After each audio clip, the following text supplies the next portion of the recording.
चलिए देखिएगा, इससे पहले बताया गया था सर्वांग समता।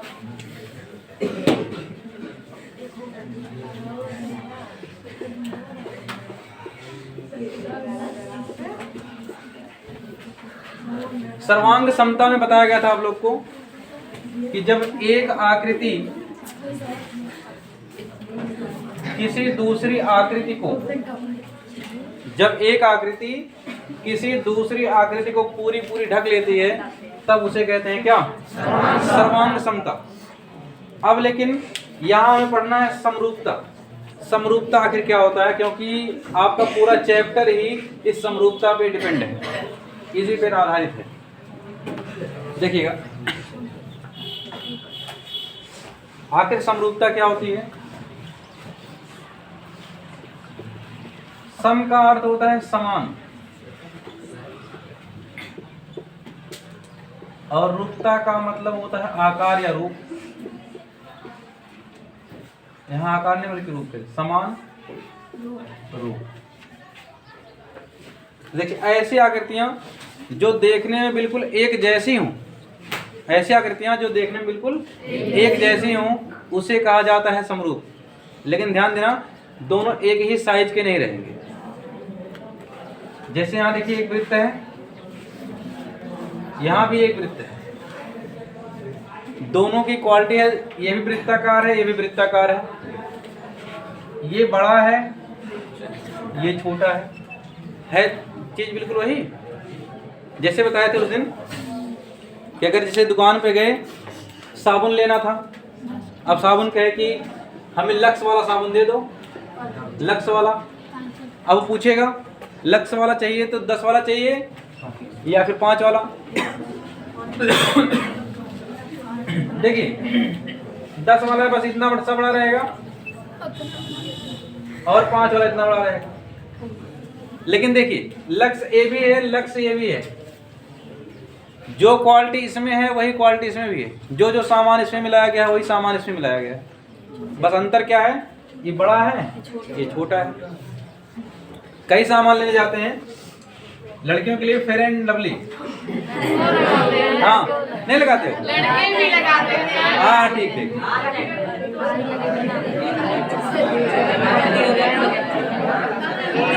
चलिए देखिए फेयर एंड लवली, सुनिए, जब फेयर एंड लवली क्रीम खरीदने जाते हैं तो वहाँ भी कई दाम में आता है। एक आएगा 75 वाला, 75 वाला, 75 वाला बस ये रहेगा, ये थोड़ा सा बड़ा रहेगा, ठीक है। और जो ये 15-20 वाला रहता है ये छोटा रहेगा।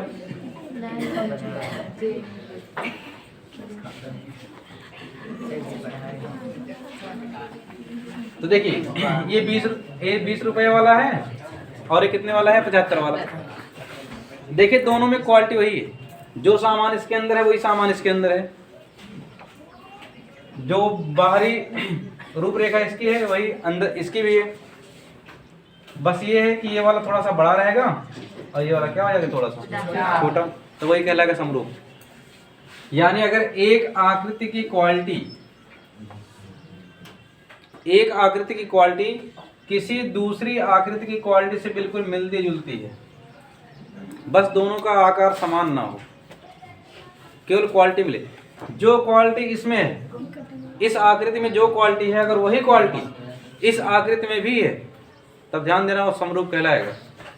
लेकिन हाँ इसके बराबर नहीं होना चाहिए, क्योंकि अगर बराबर हो गया क्वालिटी के साथ तभी सर्वांग सम हो जाएगा। सर्वांग सम में पूरी की पूरी आकृति ढकनी चाहिए, और समरूप में अर्थ ये होता है कि बस जो क्वालिटी इसकी हो वही क्वालिटी इसकी भी हो। अगर केवल क्वालिटी समान है, आकार समान नहीं है, तब वो कहलाएगा क्या, समरूप कहलाएगा। जैसे देखिए अगर यहाँ कहें ये एक वर्ग है, वर्ग में होता है चारों भुजाएं बराबर होती हैं, ये 5-5 की है सब। अब यहाँ भी देखिए ये भी तो एक वर्ग है, इसकी भुजाएं कितनी कितनी हैं, 7-7 है। ये भी वर्ग है, ये भी वर्ग है, इसकी सभी भुजाएं बराबर, इसकी भी सभी भुजाएं, प्रत्येक कोण 90 अंश के, प्रत्येक कोण जितनी क्वालिटी इसमें है उतनी ही क्वालिटी इसमें है। बस अंतर इतना है कि ये छोटा सा है, ये क्या है, बड़ा सा। बस आकृति में केवल डिफरेंस रहेगा, लेकिन क्वालिटी जो इसमें रहेगी वही क्वालिटी इसमें रहेगी। जैसे तो जुड़वा बच्चे क्या हो जाएंगे, समरूप होंगे, सर्वांग सम नहीं होंगे, क्योंकि थोड़ा ना थोड़ा अंतर रहेगा ही उसमें। तो जैसे वो रहेगा बिल्कुल वैसे वो भी दिखेगा। जिस तरीके से अगला वाला रहेगा उसी तरीके से दूसरा वाला भी रहेगा, तब कहलाएगा वो क्या, समरूप, ना कि सर्वांग सम। अब देखिए, तो हो गया समरूपता कि जब एक आकृति की क्वालिटी दूसरी आकृति की पूरी क्वालिटी से मिलती जुलती है, तब उसे क्या कहते हैं, समरूपता। लेकिन बस आकार बिल्कुल समान ना हो तब कहलाएगा समरूप। अब देखिए समरूपता की कुछ कसौटियां हैं, पहले इतना लिख लीजिए तो बताएं। देखिए समरूपता की जो कसौटी होती है वो 3 होती है। यानी समरूपता के वो कौन से गुण हैं जिसके द्वारा हम पहचान पाएंगे कि दो आकृतियां जो दी गई हमें वो समरूप हैं या समरूप नहीं। कैसे पहचानेंगे, वही होती है कसौटी। देखिए समरूपता की जो पहली कसौटी होती है उसे कहते हैं यस यस यस। जो दूसरा होता है ए ए ए। जो तीसरा होता है S A S. Side side side, angle angle angle. और इसमें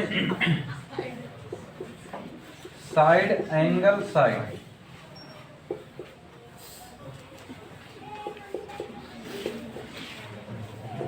साइड एंगल साइड। 3 कसौटियां होती हैं समरूपता की। यानी इन 3 तरीकों से आप पहचान सकते हैं कि अगर 2 आकृति दी गई आपके सामने वो समरूप है या नहीं। आधे लोग तो पहचान नहीं पाते हैं कि समरूप है या कि सर्वांगसम है, कि सर्वांगसम में कौन कौन सी क्वालिटी होती है, समरूप में क्या क्वालिटी होती है। तो सर्वांगसम बताया गया था 4 क्वालिटी होती है उसकी, कसौटी 4 होती है पहचानने की। तो समरूपता पहचानने की कितनी क्वालिटी है, 3 क्वालिटी। पहला साइड साइड साइड, दूसरा एंगल एंगल एंगल, और तीसरा साइड एंगल साइड। अब देखिए जो पहला है साइड साइड साइड,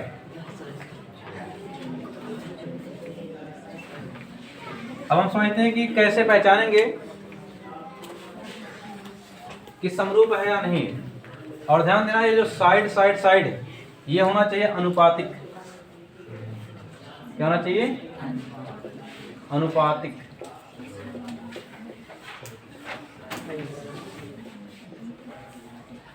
और ये एंगल एंगल एंगल, ये तीनों कोण आपके होने चाहिए बराबर। और ये वाला होना चाहिए अनुपातिक।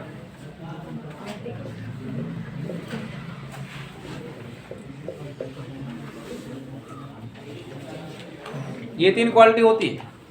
पहले yes yes yes, side side side, यानी जो आकृतियां दी गई हों दोनों के सभी साइड समान अनुपात में हो। एंगल एंगल एंगल, दोनों आकृतियों के सभी कोण आपस में बराबर हो। तीसरा है साइड एंगल साइड, 2 भुजाएं, दोनों आकृतियों की 2 भुजाएं समान अनुपात में हो और बीच वाला कोण बराबर हो। तो देखते हैं कि पहला समझते कैसे हैं, कैसे जान पाएंगे हम लोग। देखिए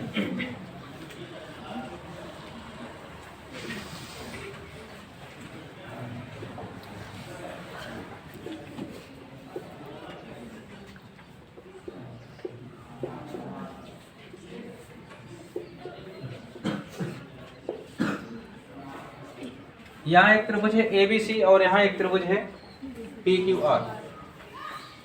अगर इसकी संगत भुजाओं के समान अनुपात में हो गई तब ध्यान देना क्या हो गया, त्रिभुज समरूप। पहचानना सीख जाइए, वरना 1-2 नंबर में पूछ लेता है कि कैसे पहचानेंगे समरूप है या नहीं। जैसे देखिए यहाँ 3 लिखा गया, यहाँ 5 लिखा गया, यहाँ 7 लिखा गया। ठीक है।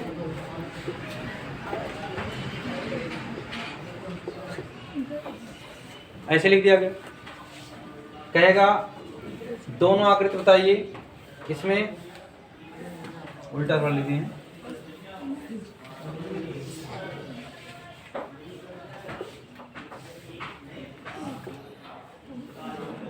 असल बात वो त्रिभुज छोटा है और ये त्रिभुज क्या है, बड़ा है, इसलिए सब बड़ा होना चाहिए। इसमें कहेगा क्या दोनों त्रिभुज समरूप हैं या नहीं। तो देखिए चेक करने का सबसे आसान तरीका, इसकी दो भुजाओं का अनुपात लीजिए, इसकी एक भुजा, इसकी एक भुजा, अनुपात करिए दोनों का। इसकी एक भुजा लेते हैं कितना, 6 ले लीजिए, 6 अनुपात 1। इसकी एक भुजा ले लीजिए कितना, 3। दोनों में अनुपात निकाल लीजिए, 3 एकम 3, 3 दूना कितना आ गया, 2 अनुपात 1। चलिए इसका निकाल लीजिए, यहाँ 14 यहाँ 7, तो 14 अनुपात 7, 7 एकम 7 दूना कितना आ गया, 2 अनुपात 1। इसका देख लीजिए 10 अनुपात 5, 5 एकम 5, 5 दूना कितना आ गया, 2 अनुपात 1। क्या इस त्रिभुज की जितनी भुजाएं हैं, इस त्रिभुज की सभी भुजाओं के साथ जो अनुपात है, क्या वो अनुपात बराबर है?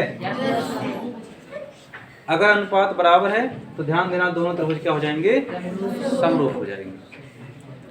और समरूप लिखा कैसे जाता है, क्वालिटी वही है बिल्कुल। पहले लिख दीजिए त्रिभुज ABC और समरूप का निशान देखिए, सर्वांगसम में जो ऊपर होता है बस यहाँ एक बार होता है, समरूप हो गया किसके, PQR।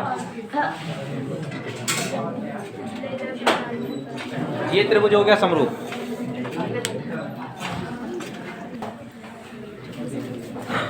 अब की बार चित्र ये दिया है, ये देने के बाद आपसे पूछ लिया कि ये बताइए समरूप है समरूप या समरूप नहीं है।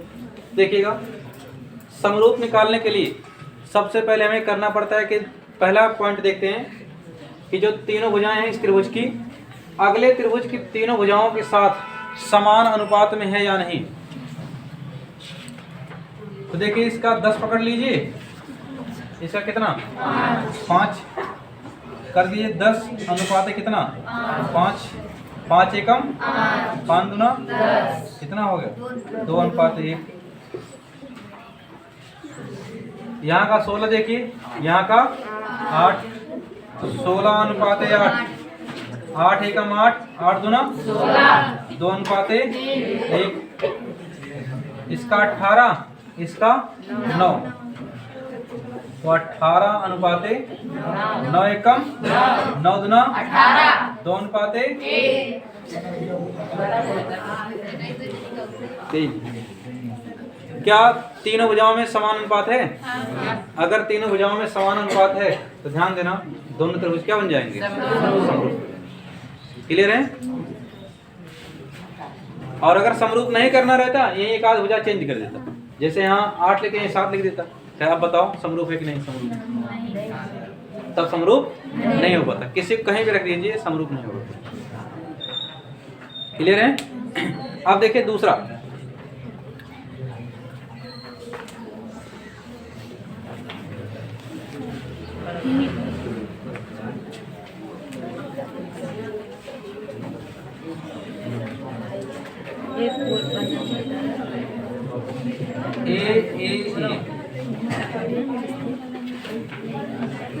Angle angle angle. अब देखिए दूसरा है एंगल एंगल एंगल। ये कैसे पता करेंगे कि कोण से कैसे पता करेंगे त्रिभुज समरूप है या नहीं। तो देखिएगा अगर मान लीजिए यहाँ कोई आकृति है,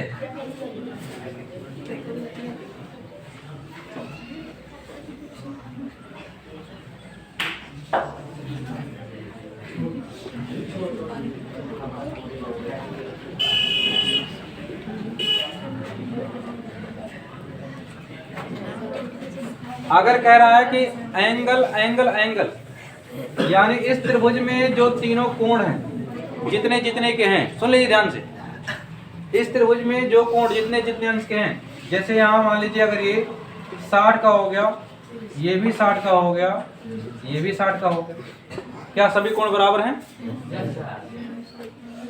ये छोटा है तो क्या इसमें 60 नहीं हो सकता क्या? 60 60 60।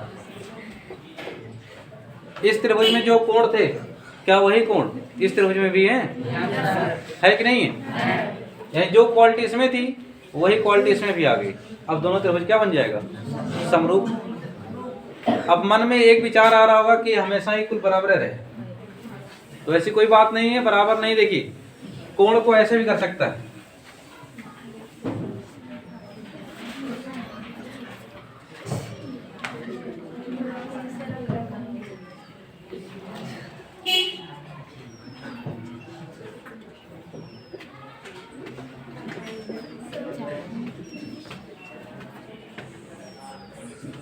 अब ऐसे दे दिया यहाँ पे एक त्रिभुज यहाँ बना दिया,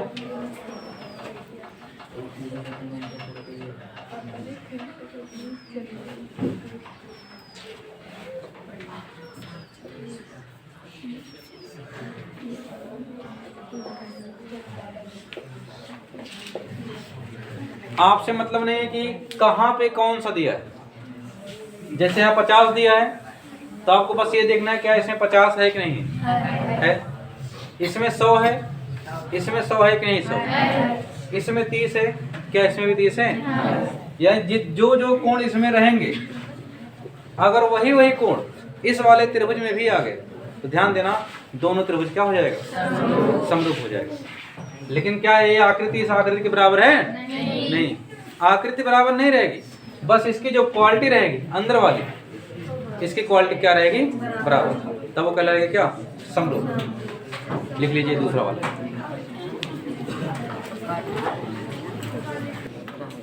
देखिए समरूपता की तीसरी कसौटी है साइड एंगल साइड। इसका अर्थ ये होता है कि दो भुजाएं साइड साइड, दो भुजाएं समान अनुपात में हों,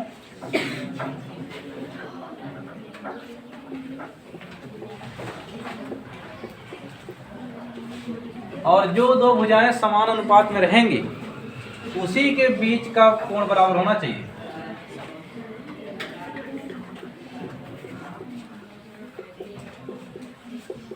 ऐसा नहीं कि दो भुजाएं जो समान अनुपातिक हैं अगला वाला कोण बराबर हो जाए। देखिए कैसे,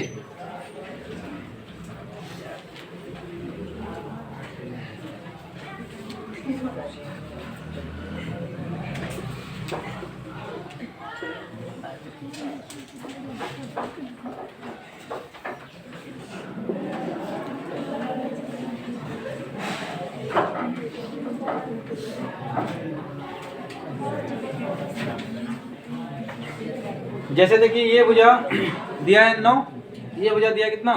16, इसके बीच का कोण कितना दिया है? 50 दे दिया। आपको एक दूसरी आकृति बना के दी गई,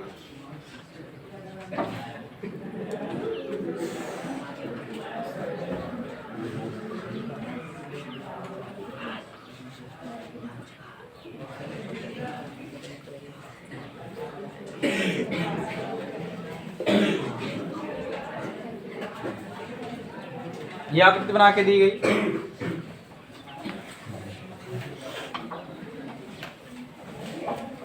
यहाँ कर देते हैं 6 कर देते हैं।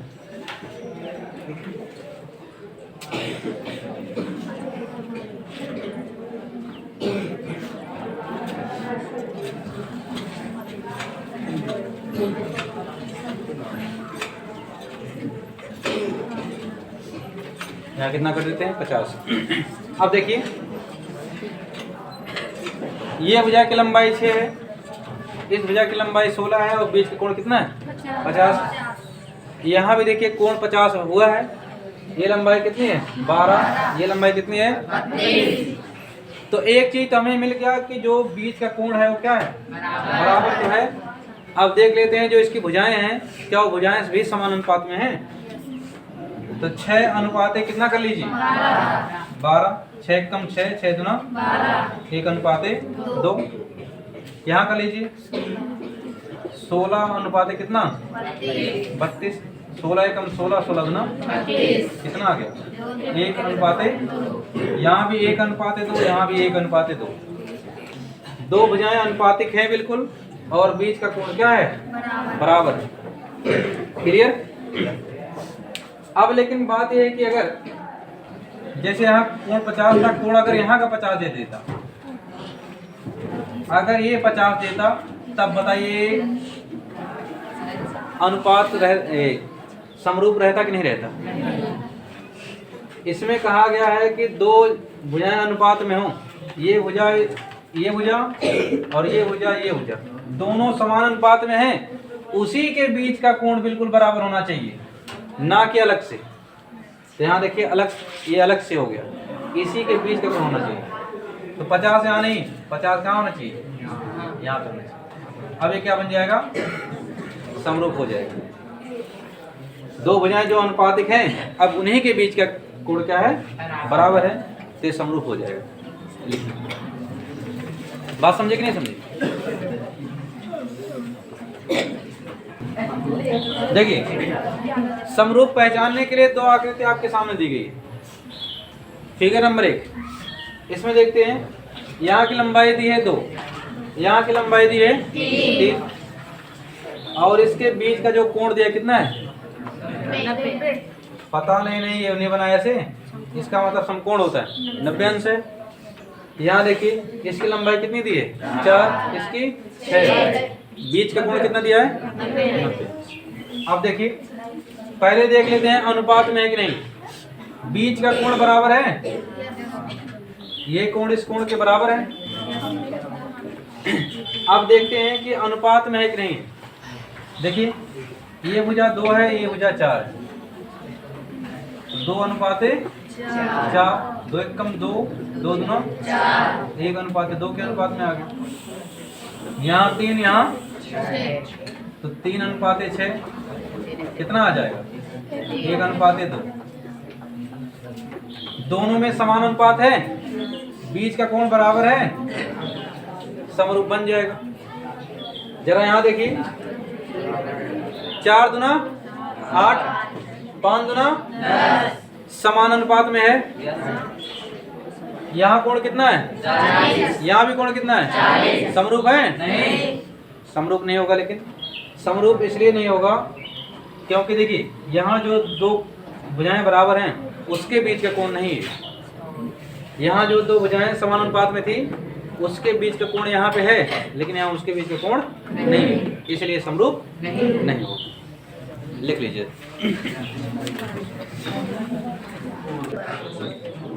देखिएगा इस पूरे अध्याय में एक ही थ्योरम काम करेगा, थेल्स प्रमेय। इसको अगर ध्यान से नहीं देख पाए तब पूरा चैप्टर आपका किसी काम करेगा।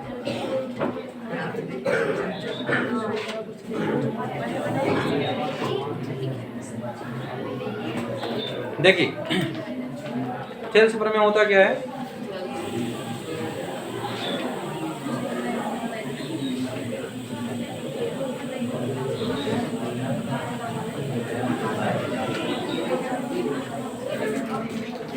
यहाँ ए है, बी है, सी है,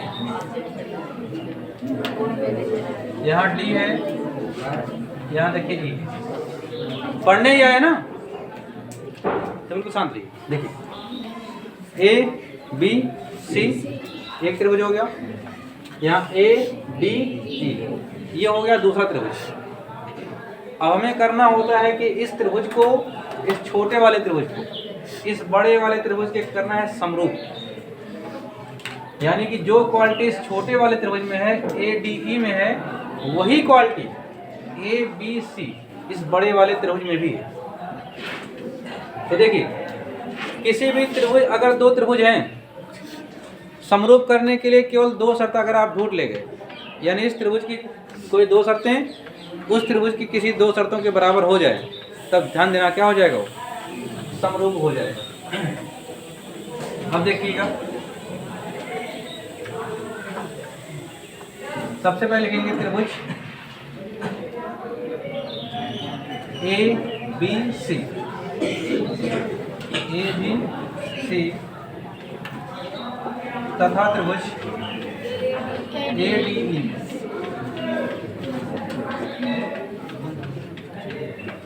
ए डी ई में अगर आप कोई इसमें दो शर्त ढूंढ ले गए तो ध्यान देना त्रिभुज आपका हो जाएगा समरूप। केवल दो शर्तें, 2 पॉइंट। आप देखिए जैसे कोण ए की बात करें, कोण ए बड़े वाले त्रिभुज में भी है और यही कोण ए छोटे वाले त्रिभुज में भी है। कोण ए बड़े वाले त्रिभुज में भी है और यही कोण ए छोटे वाले त्रिभुज में भी है, इसलिए कोण ए के बराबर हो जाएगा। तो लिखते हैं कोण ए बराबर कोण ए। बराबर क्यों हुआ है? ये उभयनिष्ठ है। जो चीज दोनों में मिलता है उसे कहते हैं क्या? उभयनिष्ठ। अब देखिए एक काम करते हैं, एक शर्त और चाहिए, यानी इस त्रिभुज की कोई चीज इस बड़े वाले त्रिभुज की किसी चीज के बराबर हो जाए। तो देखिए हम एक काम करते हैं, इस भुजा को थोड़ा सा बढ़ा देते हैं,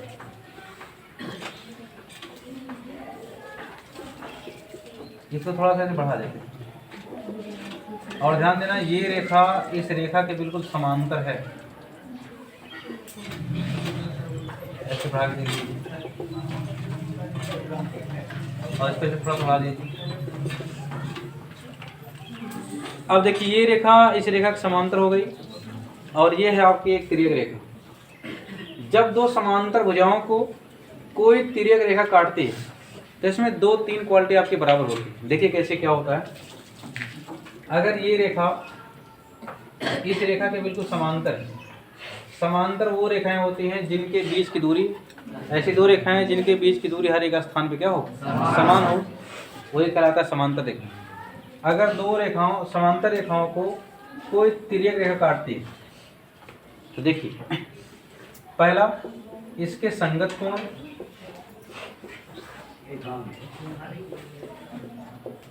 फिर इसका दूसरा एकांतर कोण,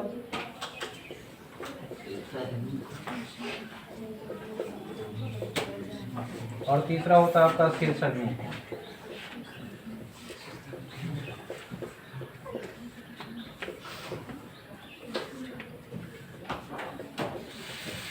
शीर्षाभिमुख कोण ये होते हैं आपस में बराबर, ठीक है, ये आपस में बिल्कुल बराबर होते हैं। और देखिए इसमें से कौन क्या है, अगर ये मालूम नहीं तो इसका वीडियो अलग बनाया जाएगा, संगत कोण का, एकांतर कोण का, शीर्षाभिमुख कोण का, ये वीडियो अलग से बनाएंगे। लेकिन अभी के लिए यहाँ जान लीजिए पहले थ्रेस प्रमुख समझने के लिए संगत कोण क्या होता है। संगत कोण ऐसा कोण होता है जैसे इस कोण का देखिए मुख इधर है और ऐसा कौन सा कोण है, संगत का मतलब एक साथ वाला, साथ ही कोण यानी दोस्त कोण। दोस्त की क्वालिटी ये होती है जिधर पहला जाएगा दूसरा भी उधर जाएगा। तो पहला अगर इधर पश्चिम में चला गया तो दूसरा भी पश्चिम में जाएगा, अगर अगला उत्तर में चला गया तो अगला दोस्त भी कहाँ जाएगा? उत्तर में। तो ये देखिए इस साइड में जा रहा है, इसका कौन सा दोस्त बनेगा जो इसी साइड में बिल्कुल जाए? ये देखिए ऊपर वाला, ये भी इसी साइड में जाएगा, नहीं जाएगा। तो इसका दोस्त कोण हो गया, संगत कोण हो गया। ये वाला देखिए इधर जा रहा है तो ये ऊपर वाला देखिए किधर जाएगा? ये भी इधर जाएगा, ये भी इसका संगत हो गया। ये वाला देखिए इधर जा रहा है नीचे की तरफ, इधर तिरछे में। ये भी देखिए नीचे वाला कहाँ जा रहा है? तिरछे में, ये भी संगत हो गया इसका। ये कोण इधर जा रहा है तो ये कोण इधर जा रहा है, इसे कहते हैं संगत।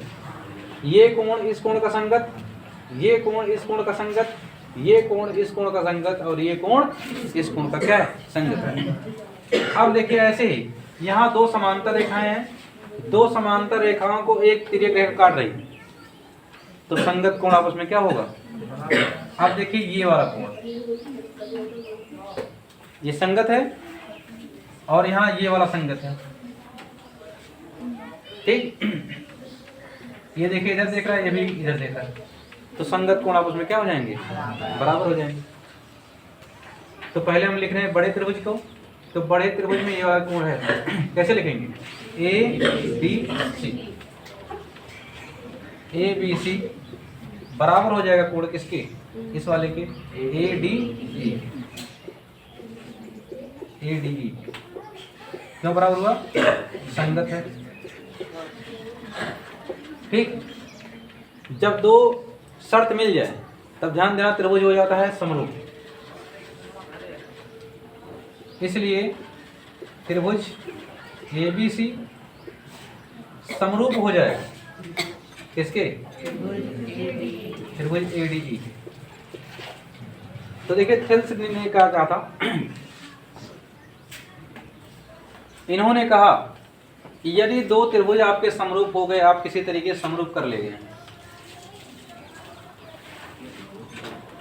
अगर आपने दो त्रिभुजों को समरूप कर दिया है, अब देखिए क्या होगा, इसकी जो संगत भुजाएं होती हैं वो हमेशा ही अनुपातिक होती हैं। संगत भुजाएं क्या हो जाएंगी, अनुपातिक हो जाएंगी। अब देखिए संगत भुजाएं अनुपातिक का क्या मतलब हो गया, इस त्रिभुज में और इस त्रिभुज में देखना है। जैसे बड़े वाले त्रिभुज में हमने इस साइड का ले लिया AB भुजा, बड़े त्रिभुज में AB भुजा, अनुपात माने तो बटा, तो इसके बटे में कौन होगा, इसी साइड की हो लेकिन छोटे त्रिभुज की हो, AD हो गई। इस साइड में बड़े त्रिभुज की कौन भुजा है, AB, इसी साइड की छोटे त्रिभुज की भुजा AD, तो AB बटा क्या होगा, AD। ये अनुपात में होगा। फिर इधर देखिए इस साइड में, दाहिने साइड में बड़े त्रिभुज की भुजा क्या है, AC, और इसी साइड में छोटे त्रिभुज की भुजा AB। ये उन्होंने प्रमेय दिया था, इसी को कहा जाता है थेल्स प्रमेय। अगर दो त्रिभुज समरूप हो गए तो उनके संगत भुजाएं क्या हो जाती हैं, अनुपातिक हो जाती है। यहाँ हो गया अनुपातिक। देखिए यहाँ से एक सूत्र निकल के आता है, इसे चाहे सूत्र मानिए चाहे जो मानिए, ठीक है, ये प्रमेय इनका है, भुजाएं अनुपातिक होंगी। इसे हमने माना समीकरण नंबर 1। समीकरण 1 के दोनों पक्षों में से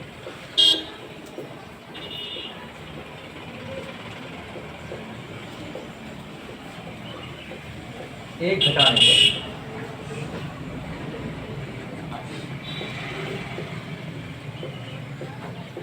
देखिए हमने एक घटा दिया दोनों पक्षों में से, अब हो क्या जाएगा,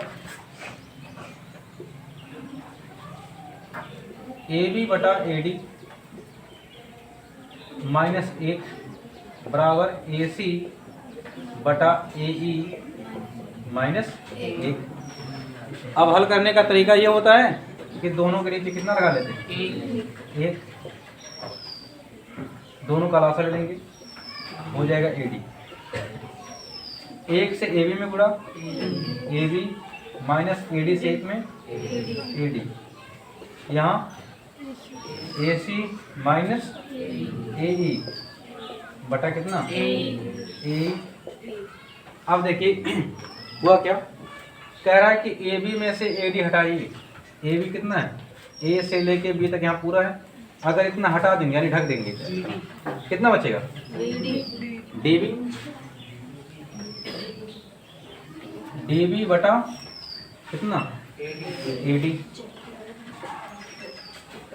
बराबर। अब कह रहा है कि AC में से, इस पूरे में से AE घटा दीजिए, यानी AE काट के निकाल दीजिए। अगर AC में से AE घटा दिए क्या बचा, EC, EC बटा क्या, AE। इसको पलट दो दोनों को, तो क्या हो जाएगा, AD बटा DB बराबर AE बटा EC।